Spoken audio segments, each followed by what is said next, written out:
Okay, it's 11:05, so I'll get started. I'd like to start off with prayer. Father God, we thank you so much for gathering the remnants together for RCA.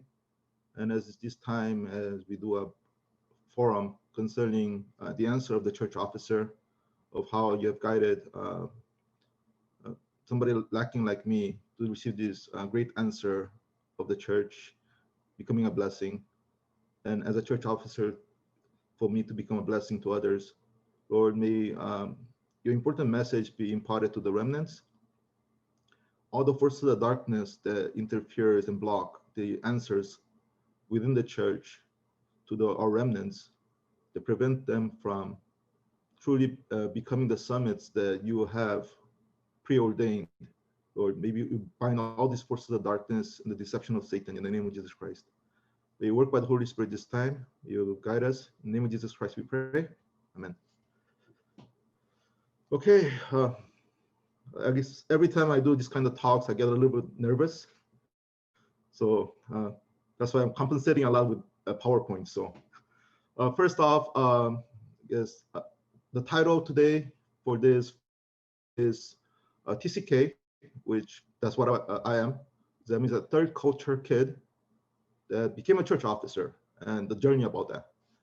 So you can see the brief cartoon, try to make it funny, is the Moses and the people in the wilderness. So where are they going? What's the journey about?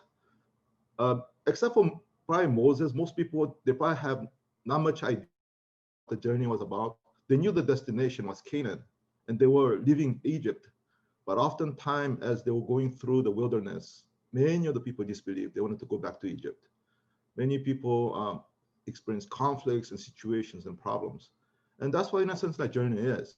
The journey is not the destination itself. The journey is the process for us to get to that destination.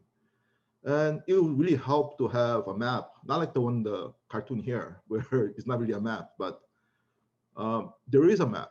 And that's what the message is. And that's what the purpose of the church is to guide us in that journey. And God has given God's word to us, and the word is given through the church.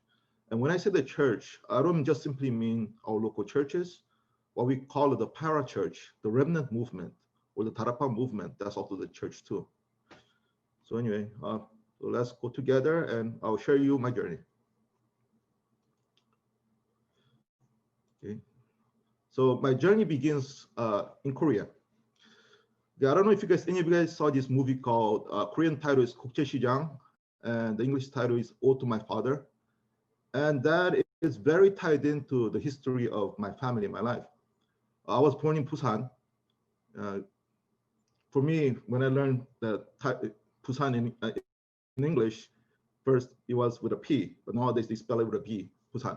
It's the same city where Pastor Yu, he grew up and he established the church. So anyway, originally my parents' families were not from Busan. They're actually from North Korea. So during the Korean War, they were refugees and they escaped North Korea. My mom, she was like probably like about 5, 6 years old, very young. My dad, like I was a teenager. So the entire family, they escaped. In the movie, Ode to My Father, there's a scene at the beginning where there's a final ship of American soldiers leaving North Korea because at that point, the Chinese is attacking, helping the North Koreans in the war. And the Chinese are attacking the city. And so everybody's escaping to those last boats. And I heard that my mom, my aunt, my grandmother, they were in the last ship, the last boat. So they escaped. My father's family, they've been like a Christian family. My mom and my grandmother on that side, they're non-Christians. But coming to Busan, God gave grace to my mom's side, and she and my grandmother became Christian. I think there was like a revival, something went on, and my mom, she had like a illness, and God healed her, answered her. And from since then on, my mom's side especially, they were very strong Christians. First thing I remember about church is just almost as if I was not exactly born in the church, but almost every day I remember my earliest memory, my mom taking me to church, my grandmother taking me to church. The church was nearby because my maternal grandfather had died long before the Korean War. Uh, the pastor of the church almost like was a grandfather to me. And I guess I was considered because my mom, she was a new believer, very strong Christian, and the pastor really treated her like a daughter. So I was like a grandson in a sense. So I sort of grew up in the church. The thing is that back then in Korea, there was a lot of revival and such, but also at the same time, most of the Christianity that was practiced, not so much gospel oriented, a lot of mysticism, so speaking in tongues, like healing and things like that, and was very religious, do good works. So that was the start of my journey. And a few years passed, and when I was 7 years old, in 1978, my parents decided to immigrate to Brazil because my aunt, she was in Brazil.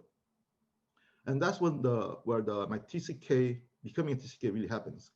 TCK, again, is third culture kid, which means that you have multiple cultures that you got exposed to. And the thing is that before you can form your own identity within a culture, if it changes, then what happens is that you are either this or that culture. You sort of become a mixture of it. And because you don't really have a foundation and established strongly in any one particular culture, you are weak in both sides. I remember going to Brazil, and Brazil, the picture here looks nice, but where I live was not exactly that nice.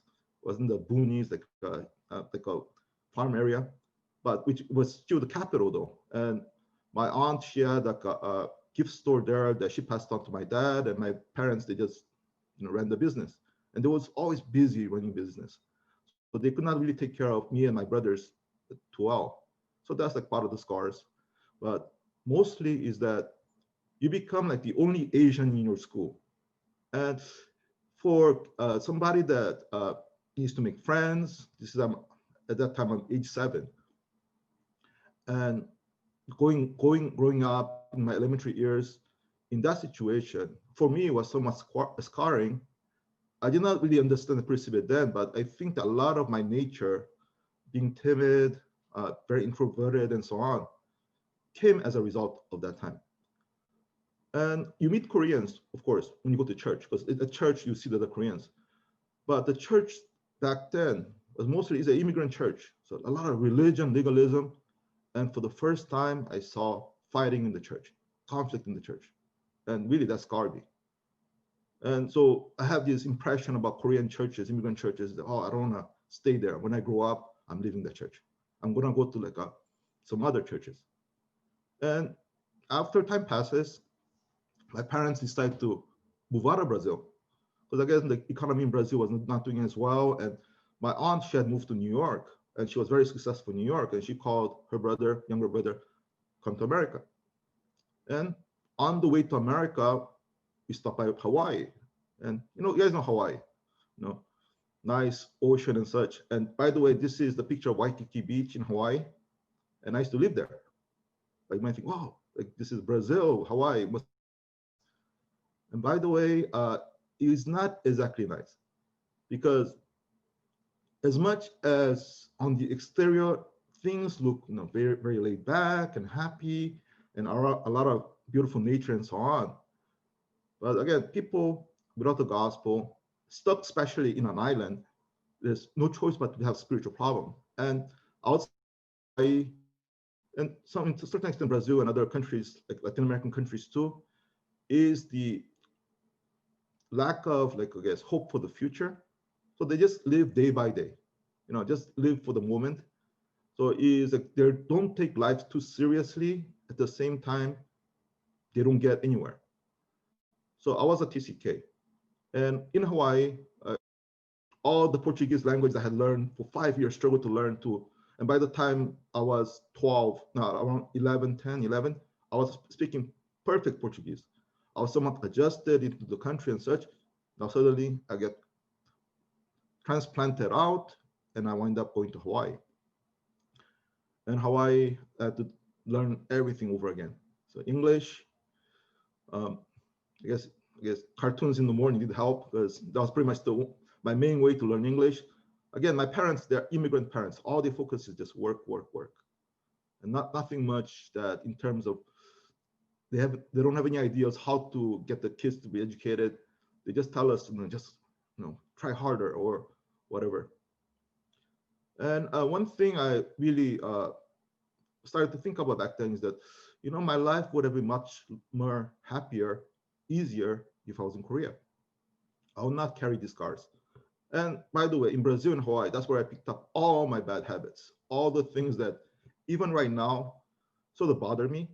For instance, like Brazil, Hawaii, that's because you're a kid with not being adjusted with others and such, and you become more or less have to do something, just take care of things by yourself. So you fall into very easily.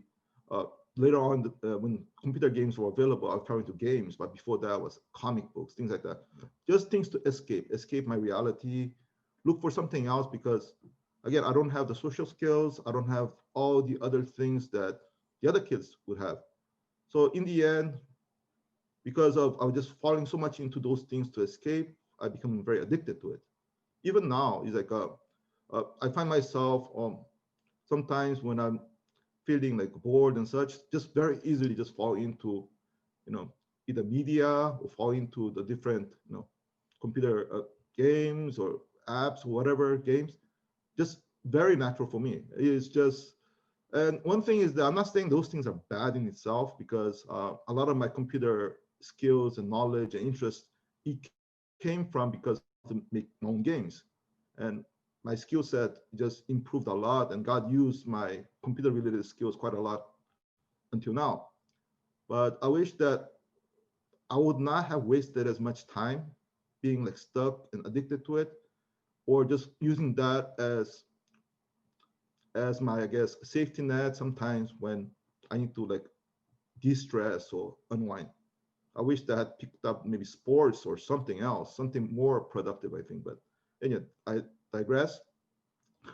So in Hawaii, when I was a senior in high school, I remember clearly that through one of the missions organizations, I accepted Jesus Christ. So I was a child of God. I was certain that if I died, that I'll go to heaven. Because prior to that, I thought that, oh, if I don't confess all my sins, and this is what religion does to you or legalism does to you, it makes you afraid that you have to perform to try to go to heaven.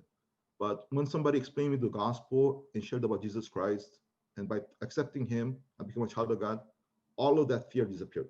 So that was great. However, having a life of a child of God, like how the Bible describes, really truly a Christian that is somebody that, God gives you power, makes you a witness, was just so far from that. My life really, this is like by the time that I graduated from college of University of Hawaii, I tried doing this, applying for jobs, trying to open my own business. Everything failed, nothing working out. And so my life was like, by the time that I'm a young adult, after all my school years, after college, everything, just life does not work out. And the messages in the church, there was Korean churches. I left the Korean church by then. The messages that even the American churches, even the best of the churches, because again, it's not talking about just the gospel. In the end, it's a lot of emphasis about living your life in a good way. And because I could not fulfill the legalistic requirements of faith, I sort of gave up on faith too. I believed in God still. It's just assurance of salvation, but no, it just did not work for me. And that's the kind of situation that had happened. So until then, so by this time, I was deceiving my parents. I'll tell them that I'm going to church, but on Sundays I go out and play cards. I'll go out. I'll go out and do other things and start deceiving and do things that my parents they would have been shocked if they really had found out. But they thought, oh, our son was a good son that does not cause by going to church or whatever. They just believed me, but I was not really in a good place. And really the church was not a blessing. The church was really something that at best to be avoided. And by the way, my parents, they were faithful Christians. they were known to going out as they went to Brazil. They helped build churches. They were church officers that helped construct churches, build new churches, plant churches. And especially my mom, she was very devoted. And so one day in Hawaii, and my mom, she would try to learn about this evangelism training, this and that, and she would try to get myself and my brothers to listen to it. Of course, she does not speak English, and everybody else that all the things that she would bring in, so on, it just did not connect with us and seemed to be very much low level. And so I would just look down on the things that my mom, she would introduce to us about Christianities and so on. And one day she brings and start watching this tape of this short pastor with this really, very irritating voice in a sense, and speaking a dialect I had not heard for a long time. I could understand it, but it did not get to me. So I just sort of ignored it. She tried to push me into listening more and so on. And my brothers, we just ignored it. So in my mind, I know more than you, Mom. Through the missions group that I was involved before in college and so on, I knew so much of knowledge-wise about the Bible and such. And so much legalism was still inside of me. So it was legalism against myself and against my parents and others. So in that defeated state, what had happened is that one day, in I guess my situation of nothing working out, God sort of gave his grace in this sense. God sent one of these pastors from Korea that's involved with the Tarapang movement, Pastor Yu, he runs. And my mom, as being now involved with that movement, she had gone to Korea maybe a couple of times already to attend the trainings and such. She invited this pastor to talk to us and a few others about this gospel thing. And the thing is that the content of it, okay, this is like things that the Bible talks about. Yes, I agree with it, but it's nothing spectacular. And I threw to the pastor something to stump him, a difficult question. And I'm not interested so much about hearing the answer to the question because it was a difficult question, and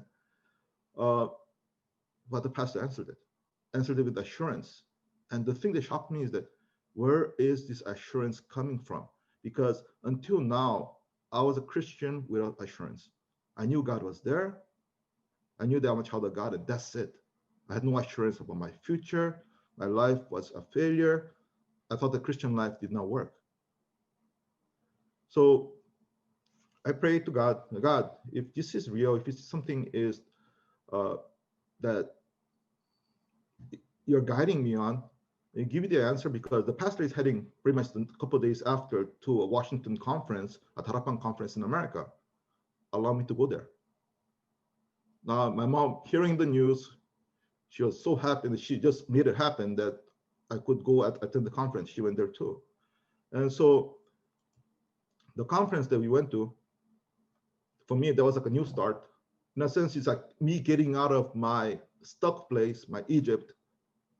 Like Exodus, it was a new start for me. And it was 1996. I'm 25 years old, 1996.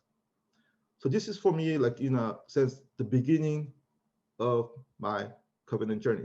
Of course, prior, God guided me, and I can see all the signs and guideposts of how God is guiding me.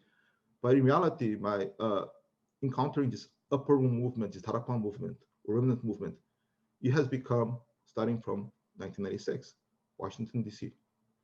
And I went there, listened to the message. It made no sense at all.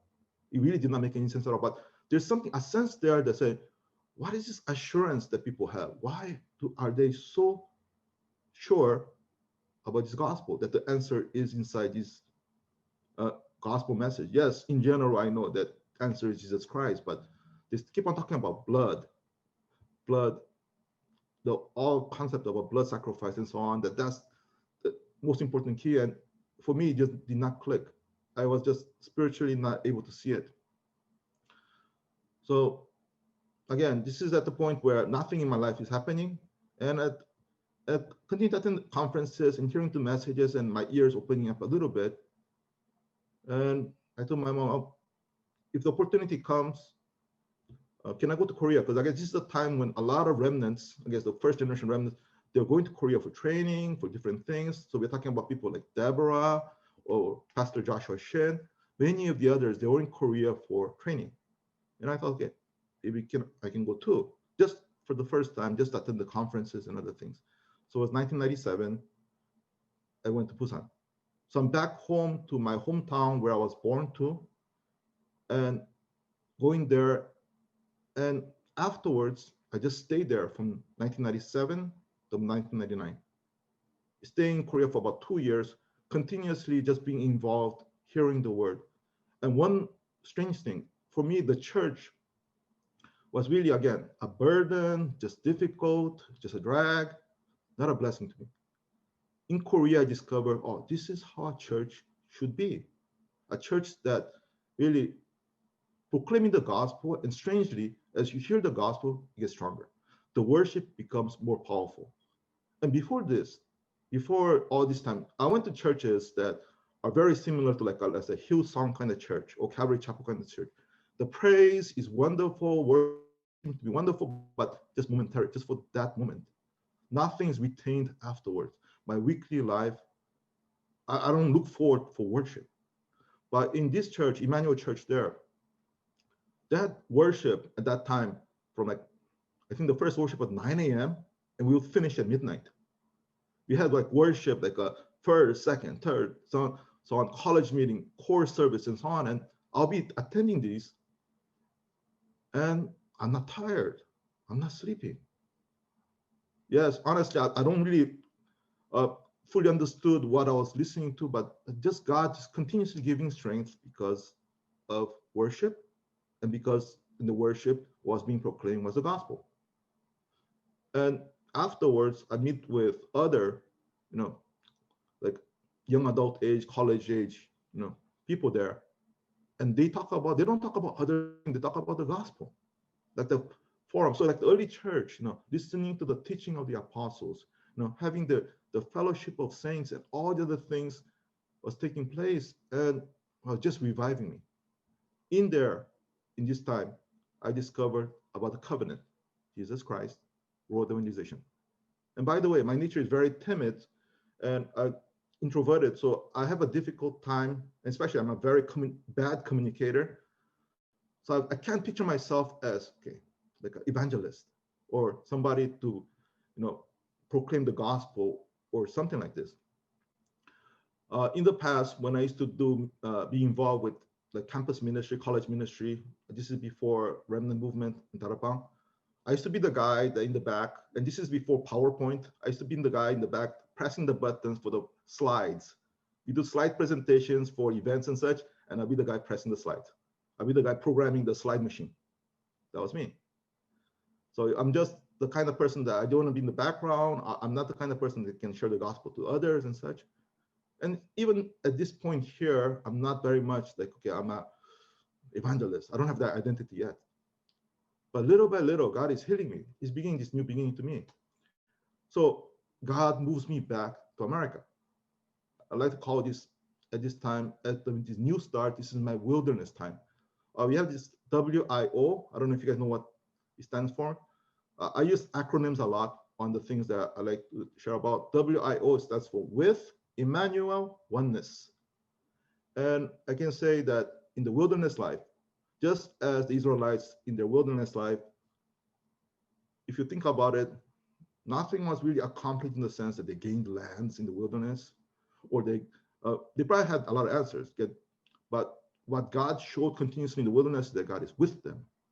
God's continuously with them. He's with them together, Emmanuel. And then in everything that took place, oneness, God's oneness took place. Everything, God made it so that they could reach Canaan. So I went to LA for the first time in 1999. And I'm the kind of person that grew up in an island. I never left the islands ever, much before. First time I left the island was to go to Korea. In Korea, I went to other places.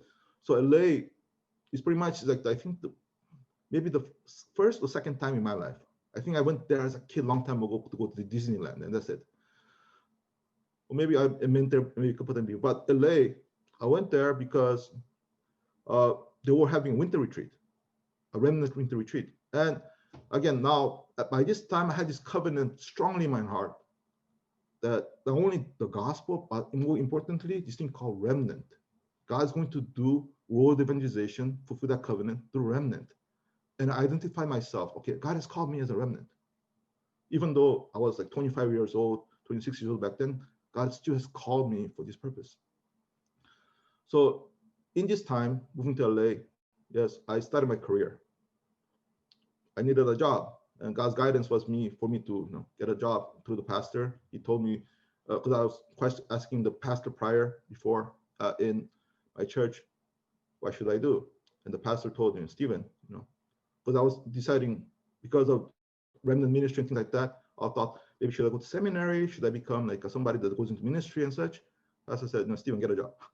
So I went to job, try to get a job, apply for a job. The first job I applied to, I got that job. And I've been working there for about 20 years now, by the way. So God has, and that was like a blessing to me that God has opened that job. So I started a career in a field that somewhat related to my major, but not really my skills and talents. Because I graduated in business. Even after graduation, I could not get a job. Nothing was working out.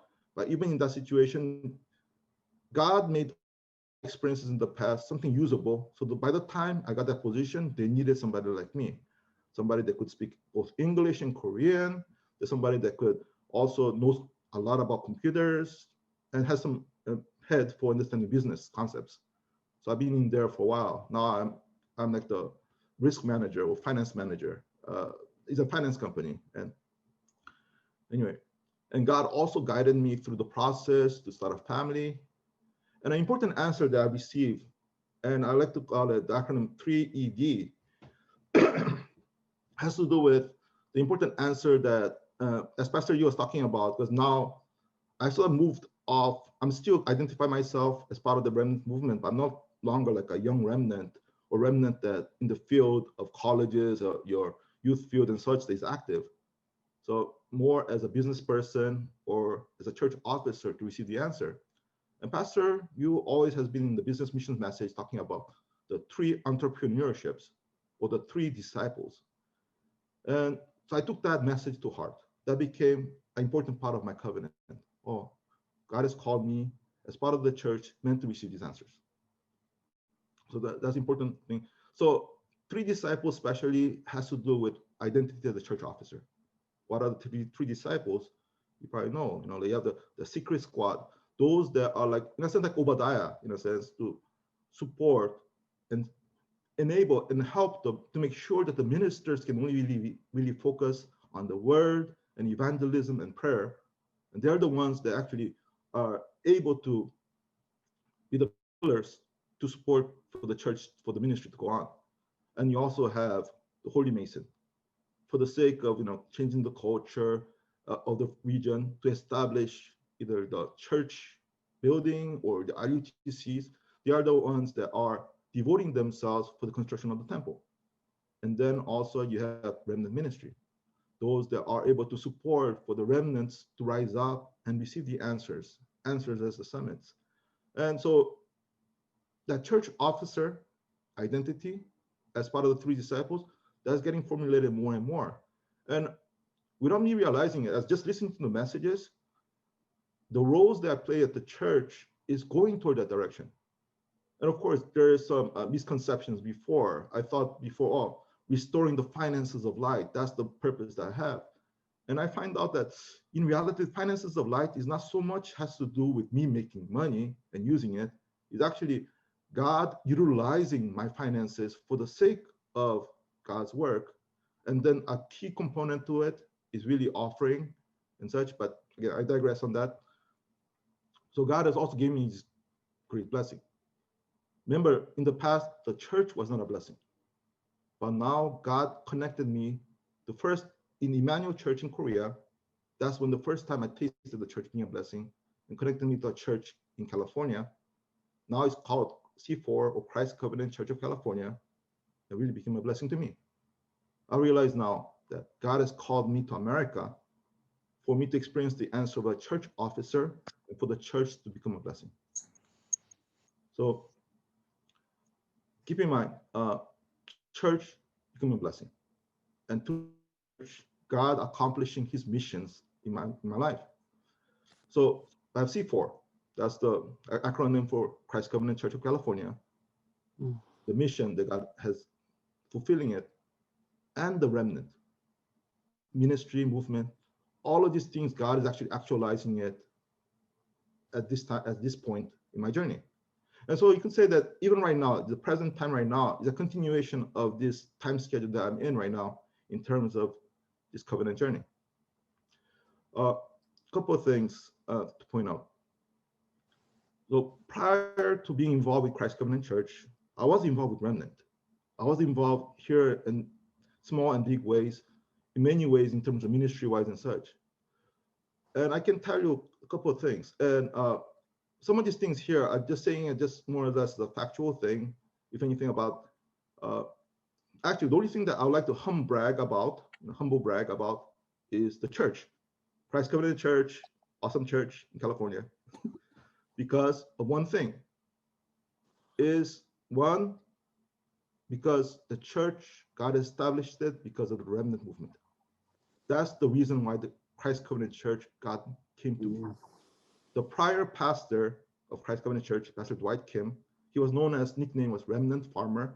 If you look on YouTube, Remnant Farmer, you see his final message for his funeral, his testimony. He's a pastor that loved Remnant so much that he died after a World Remnant Conference in Nagoya, 2005. That's the kind of church Christ Covenant Church is. So that's, for me, it was perfect for a young adult remnant that God has called to be a church officer to be called to this church. And so when you have a church that the purpose is for the remnant movement, but in the prior to that, God utilized me for different things. I was involved with, as the first remnant movement was happening, and many different things. And God utilized me for translations and other things. God has answered in many ways so that my scars and my problems as TCK, God has shifted over to become blessings. I can translate in English, I can translate in Spanish. Right now, the ministry I do is in Spanish. God opens the doors of many things. But all of these answers really came to real fruition, real big answers when I had the background of the church. Christ Covenant Church is my background. You see the picture below, LA is Tijuana. Tijuana is famous for being the most dangerous city in the world for the past couple of years. Most homicides per capita and all the other good stuff. Prior to the pandemic, I used to go to Tijuana about once every 2 months. But before that, I used to go regularly too. Because why? We have church officers, missionaries there. God guided them through the situations and everything for them to do ministry there. We have regional church there, the ministries there. And because of God's guidance in my journey, that I went to Brazil. So this Latino culture is very familiar to me. And it was very easy for me to later on pick up Spanish. But now God has guided to the point that I can give messages in Spanish to translate in Spanish. So my scars about why did I go to Brazil, that scar is, I can see the reason why. God prepared all this, my covenant journey, so that I can become used for this purpose. All the situations that I saw before, my scars about the churches, people fighting and all the other things, God has given me through those, the reason why we need to have church officers that can really become like the 3 disciples. And so the church became a platform for God's purpose and things to take place. And that's why the importance of having a good, strong church officers that have the answer of the 3 disciples in the church, because they will allow the remnant movements, the missions, 237, all these things to take place. Without a strong church, it is not possible. You can be as much as the heart on fire, but if you're by yourself, I don't know if you guys ever watched the movie Rambo, if you know what the term Rambo is. Rambo is just like one-man army soldier kind of thing and fighting the entire army of everybody else by himself. In Christianity, that does not work. We have this answer called the church. We have the church, the local church that God has called us to, and then we have the para church that God has called all of us for that purpose, to accomplish that the will of God, the work of God.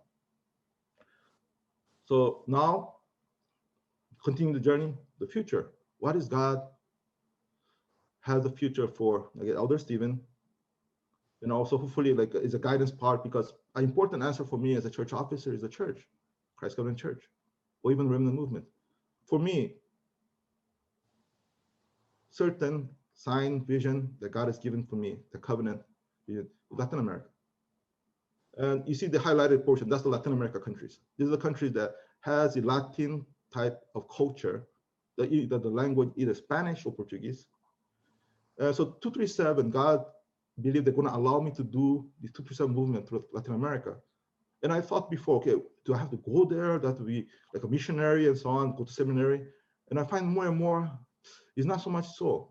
Just as God guided me here as a church officer, my purpose is raise up church officers, to raise up other people. Like a model church officer for me is like Obadiah, to raise up people like Obadiah, others like the 3 disciples. So is doing the church movement, is doing the remnant movement in the Latin American nations. And the thing for me too is that among the 237, among the remnants, do this thing, the 3 ED movement, the 3 entrepreneurship, 3 disciple movement there. And so the church now becomes a platform for raising up co-workers, raising up disciples, summits for these missions to be accomplished. If you notice in the bottom, one field that I'm looking at very strongly is this 4th industrial revolution. And this is the reason why. And everybody's gonna get impacted by it. And some of the impacts are like disaster level impacts. Imagine this, that you guys are studying very hard in your major and such, and you graduate and can't get a job because AI has made your job obsolete. That's the age that we're heading to. Right now, industry, even in the finance industry that I'm involved in, they're experiencing some of this impact already. This is probably going to be my final year in working in that particular company in that field, because a lot of the work has become obsolete. During the COVID situation, about half of the workforce of many of these companies were let go. And then they were just rehired back, maybe 10, 20%. So what about the remaining 30%? They have to find totally different jobs, totally different fields. That's the situation right now. It's a crisis right now. And the thing is that we don't want the 2 organizations to be the ones in the forefront and controlling all the destiny of what's going to happen with all these new technologies and things that are happening in the 4th industrial revolution. So my covenant, I wanted to express it a little more clearly. For me, my covenant, C for covenant, John 19:30. Christ finished everything. Only Christ. Galatians 2:20. I have been crucified with Christ. By Genesis 3:6-11, no longer lives. Of course, it shows up every once in a while, but it no longer lives, dead. What lives inside of me? This is the emphasis part. Christ lives inside of me. That's the covenant. And that Christ living inside of me, he's trying to fulfill this covenant, and the vision that I have of how Christ is fulfilling the covenant. Isaiah 60, that talks about remnants, expresses so well. So I'll just read it for you. It says, arise, shine, for your light has come, and the glory of the Lord has risen upon you. For behold, darkness shall cover the earth, and thick darkness the peoples.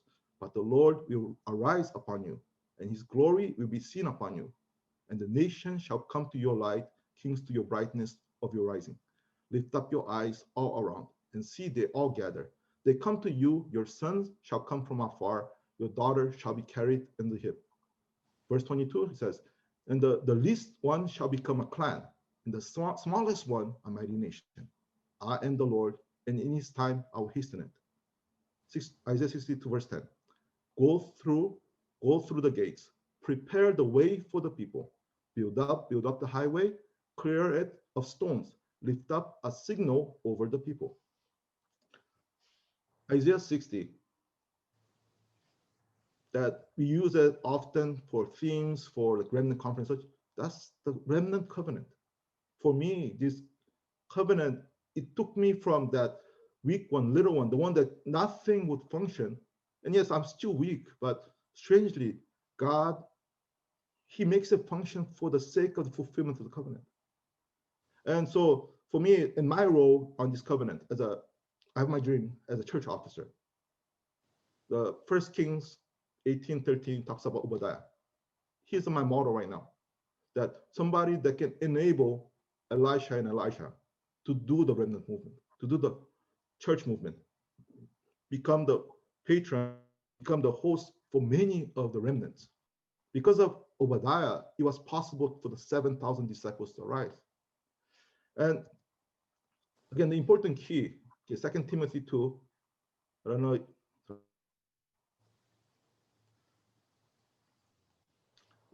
2 Timothy chapter 2, verse 1 and 2, Paul telling to Timothy, this is the key. This is how you make that take place. You be strong in the grace that is in Christ Jesus. And you have heard from me in the presence of many witnesses, and trust to faithful men who will be able to teach others also. Keeping in mind that God has called us with this mystery of Christ and this remnant movement. Sorry. God has called us for the remnant movement so that we can relay this to others. And so if God's answer by his power, his kingdom of God, one answer that I like to receive is this. I don't know if you know the prayer topic the Pastor Yu continuously, he has in his 24 hours is 10 million disciples. And since Obadiah, he was responsible for 100 of these, I guess, ministers and apostles, the sons of the prophets. I took 10 million divided by 100, and that's 100,000. So you need about 100,000 people like Obadiah, or like, Daniel, or like all these church officers. So like 100,000, 3 EDs among the 237, among the remnants.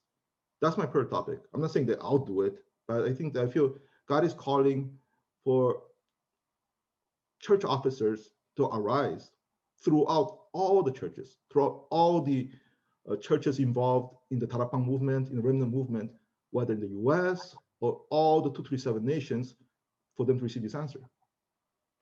In my role, I want to receive the answer in these disasters that will come because of the fourth industrial revolution. So you have 4 IR disasters. For fourth industrial revolution, it's going to cause many disasters. I'd like to receive the answer to blocking it because I'm getting impacted myself too. And the problems that we have, really, I see it as opportunities. You can very easily see it as opportunity because one, the 237 remnant, 3 ED, 3 entrepreneurships, the messages that come from business missions, 3 disciples, church officer answers, really receiving this answer among the remnant. God has already placed me, so I'm very involved, even though I'm not like really Y-bomb age, I'm very involved with Y-bomb. I see that God has his purpose and work happening, and I have many co-workers there. My personality, I'm like the idea guy or the advisor and strategist, but we have many other very great, important leaders and supporters, hosts that are involved with Y-bomb, and that's so wonderful. And also, my prayer topic is that because we have a church officer missionaries in Tijuana for our missions there, among the native people there, and Latinos, one of the weaknesses that they have is finances, because the finances oftentimes is very far from the finances of light, is mostly toward either poverty or the finances of darkness. I'm praying to raise up people they can do the 3 ED in Latin America. That's my prayer topic. And so what do we do? One of the answers God has given the blessing of meeting is that God has connected me with 2 teams right now. One team is within my church. One team is in Para Church, in a sense. We have people from different churches and also actually multiple states and Korea too. We gather once a week with a business missions message. We have a worship with the message we do for. And the purpose is receive the answer of the 3 enterprises, for the 2 missions. And recently we started to even in a small way, just gather offerings so that it can be used for the sake of mission, training workers in the fields and such. Also, I thought that, God is giving me so much answers within this worship. Why not start one for the English speakers? And I started that for young business people, young adults in my church on a weekly basis too. And I'm in there, and one of the answers to prayer is that we have a non-Korean person, a little Latino, that joins there and receives the answer together. It's an amazing blessing that being able to be in the same message, same guidance, same picture, same vision, and be able to come together. And for me, that's a part of the answer of the church too. Without the church, I don't think that any of these things would be possible. And from there, I believe that God is going to give that team formation, really the answer of synergy. Uh, I've tried to attend many things on my own before. And there are certain things that do take place, and that's it. It's just one-hit things, just one-time things. But for continuation to happen, for really having the impact of change happening, God gives a blessing called a team. And in a sense, like when you have the team of believers, that in a sense becomes like an extension of the answer of the church. And that answer will go towards saving souls, saving lives. My personal practice right now that I'm applying things. Next 25 years is, because right now I'm 50, by the way. So my first 25 was the time that was so lost and so on. And after that 25, that's when I was 25 years old, that's when I got hear the gospel. And so far, 25 years has passed. So I know that we're supposed to be the next 30, but I like to divide it into quarters. So 25, my next 25 years, I believe that God is preparing for the answer of the summit. In a sense, it's a new start for me because I have to learn new skills because it's changes in shifting the careers and such. I need to like prepare.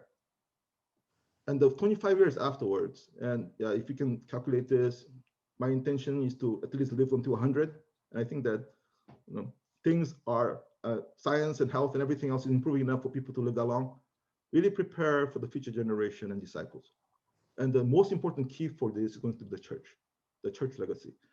I don't really care if my name and other things get left behind too much, but I want to have one thing. Christ Covenant Church should remain in history, should continue without losing the color of faith or the direction or what the things, the seeds that have been planted by the gospel and by God's purpose, it should continue. Remnant movement should continue. It should not deviate from the purpose and direction. It should not go to become some like YMCA. YMCA was originally a Christian organization, but what's the Christian color now? There's none. It should never become like that. Remnant movement should keep the pure, the color. And that's like the prayer topics and the answers I'm holding on to.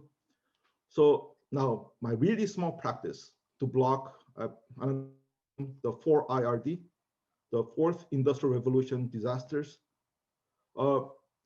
Again, originally my skill set and my strength was computers. And I told you before that video games, one positive thing about it is that made me like computers a lot to the point that I learned enough to program and such. So for me, right now, I'm in the process of learning important tools for this fourth industrial revolution. One is thing called UX or user interface related. So these are the things like, what makes the iPhone better than like all the other phones and everybody copies iPhone is because their UX is amazing. It has to do a lot with this concept called design thinking. So that's one area that I really want to study and learn. And the other area is called AI, artificial intelligence, because there are many things involved in it. And these are the things that many tools that are available that can learn and can utilize it so they can counteract and fight that. And then also like form teams that allow us to receive the answers, as I mentioned before. Like teams that would do, maybe on your own, my suggestion, if you really have the vision of receiving the answer of the three disciples, true entrepreneurship, gather together on your churches or different people and have the worship. It's very easy. Just you can do it through Zoom. It's very, very easy. And or be involved with YBOM. YBOM's purpose is to raise up these three disciples, entrepreneurship. One thing that I'm trying to do on my own, and this is my email that you can use. I need to learn about UX, AI, and many of these things pertaining to it, and also create projects that will be helpful to learn, and not only that, they'll be helpful for maybe Remnant ministry and such. And just wonder if anybody is interested in learning together with me. We're talking about this is like learning skill sets, talking about whether it could be JavaScript, Python, or different tools for us to really challenge against the fourth industrial revolution. Email me, and the email is, the concept is with team learn. So together with, as a team, let us learn all these tools so they can just battle and then block these disasters. That's it for my presentation. I don't know if there's a lot of time for question and answers, but if you can,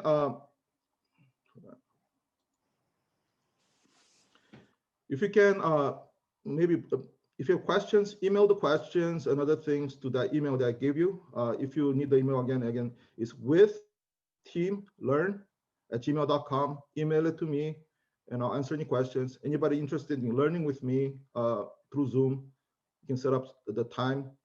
And the purpose, again, we want to have the equipment and the tools to challenge in these disasters that come to the fourth industrial revolution.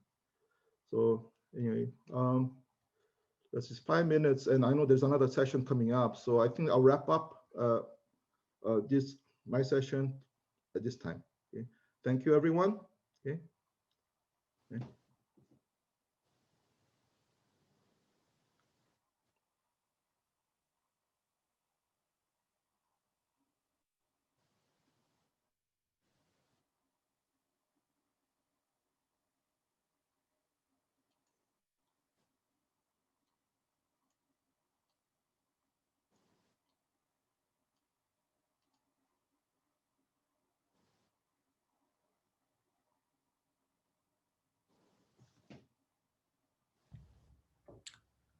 Elder Kim had a quick question.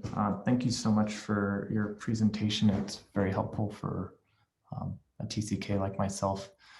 Oh, Daniel, you have 2 minutes. Okay, yeah, I have 2 minutes. Yeah. How are you able to I guess what was the process to how you were able to embrace all the multi-ethnics in your church at C4? Because I know with Korean churches, it's very, it can be challenging, and that's something that I'd like to hear your prayer topics, or what type of conversations you may have had with the pastor, or how God led you in that to be able to give you the wisdom to do things for the multi-ethnics at your church. I can't really say that I have done much for the multi-ethnics, because then a lot more multi-ethnic might be there, but I'm not saying that we can really impact it. One thing is that to be in that direction, devoting ourselves, volunteering in DP for the sake of helping the multi-ethnics, whether you're doing an upper room to them or try to make them a little bit more comfortable. So keeping in mind that the church, it might be because of having majority Koreans or having just too many different things, might not be exactly comfortable for them. But one important key for the multi-ethnics to actually be able to establish at the church well is that they had upper rooms before in the field before they came to the church. So I think that's probably going to be one important key, because when you just get somebody into the church directly and there's no training, no nothing at all, as they experience whatever, some misalignments or things don't match concerning their culture, oftentimes I've seen people leave. But if they are first established through the gospel, the word, I think then they tend to remain. But let's discuss some more. I'll be very interested. Email me or through the email, and we can just talk some more about things. I think we have to exit here so that the next group can come in. All right. Thank you, Elder Kim.